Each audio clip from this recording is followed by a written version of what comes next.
Shalom.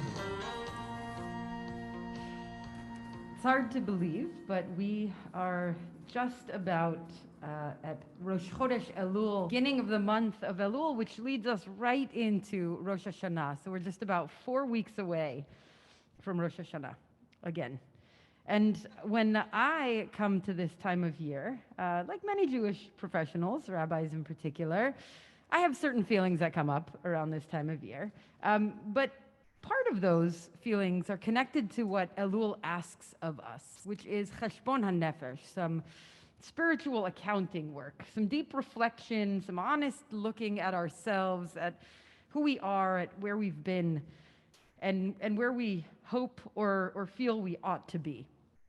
And it's very possible when we start engaging in cheshbon hanefesh that we can engage in it in a way that starts to tear ourselves down, right? And starts to really bring out the most critical voice that we have, the least kind and generous part of ourselves, when we see where we've fallen short. And I'll say especially this past year and a half, with the stresses that it has placed on all of us, it's been even harder to be the version of ourselves that perhaps we might otherwise have been able to be, or have been in the past, or we're aspiring to be.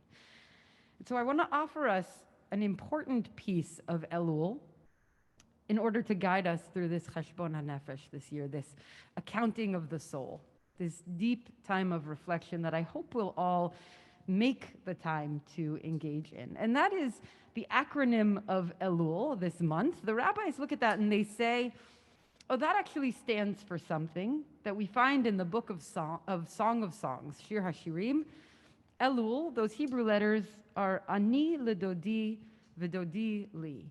I am my beloved's and my beloved is mine.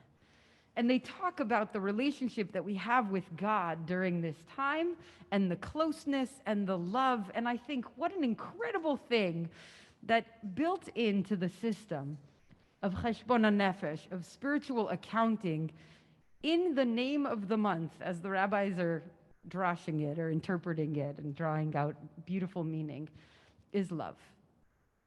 Maimonides teaches in Hilchot Tshuva, the laws of repentance, specifically when talking about love of God, he says that knowledge is critical because we can only love as much as we know, or as much as we understand. And the more that we know God, he says, the more that we understand God, whatever that means, the more that we can love God. I think that we would all agree that when we think about other people who we love, or who we care about, or maybe who we start to discover or get to know, that love we might have for someone can grow and deepen when we continue to get to know that person.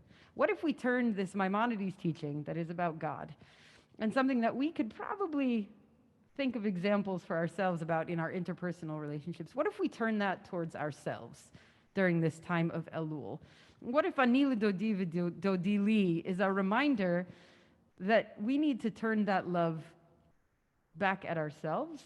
And not only that, that actually the practice of knowing ourselves more deeply, the practice of looking inward more honestly, will actually lead us to love ourselves more.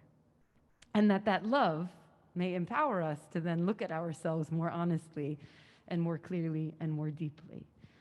And so I offer this to you as we embark on this preparation, this preparatory time leading us into the holidays. Don't worry, it's not Rosh Chodesh Elul just yet. You still have another day or two to wrap your head around what this might look like for you. But I want to challenge us all to take this seriously, especially this year, especially right now.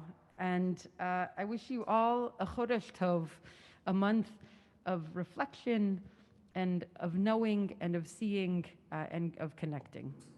Shabbat Shalom. Beautiful.